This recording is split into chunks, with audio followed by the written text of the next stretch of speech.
అనే ఊళ్ళో నాన్న పనిచేసేవాళ్ళు. అక్కడి నుంచి నాన్నగారికి మాడుగులని ఉత్తరాంధ్రలో అయింది ట్రాన్స్ఫర్. అక్కడికి వెళ్ళటం నాన్నగారికి ఇష్టం లేదు. సో లాంగ్ లీవ్ పెట్టేశారు. ఆయన 3 monthsలో చాలా దిగాలు పడిపోయేవారు, ఒక depression గురయ్యేవారు.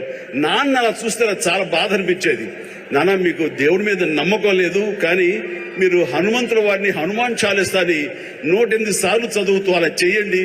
With in no time మీరు అనుకున్న చోట మీకు ట్రాన్స్ఫర్ జరుగుతుంది అని చెప్పేసి 15 ఏళ్ల కుర్రవాడిగా 10th క్లాస్లో నాన్నకి చెప్తే ఆయన వింటారా వినరో, ఆయన పెద్ద దేవుడి మీద భక్తి లేదు అని కొంచెం టెన్షన్గా నేను అది చెప్తే, అవునంటావా, జరుగుతుందా, చేద్దామా, చేయనా అంటే అప్పటికప్పుడు హనుమాన్ చాలీసా నేనే ఒక చిన్న కాగితం రాసేసి నాన్నకి వచ్చారు.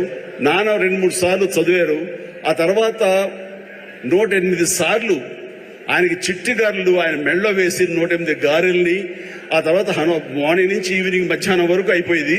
అలా చదివేవాళ్ళు.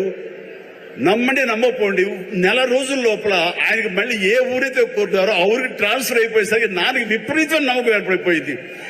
చెప్తుంటారు, నాకు గురువు ఎవరో కాదు, హనుమంతుడికి పరిచయం చేసిన గురువు మా పెద్ద అబ్బాయి, మా శంకర్ బాబు అని. నాకు చాలా ఆనందం వేసింది. నాన్న లాంటి ఒక కమ్యూనిస్టు భావాలు ఉన్నటువంటి ఒక నాస్తికుడిని నేను ఈ రకంగా దైవభక్తుడిగా మార్చానని చెప్పేసి అక్కడి నుంచి మా ఇంట్లో మా కులదైవం ఆంజనేయ స్వామి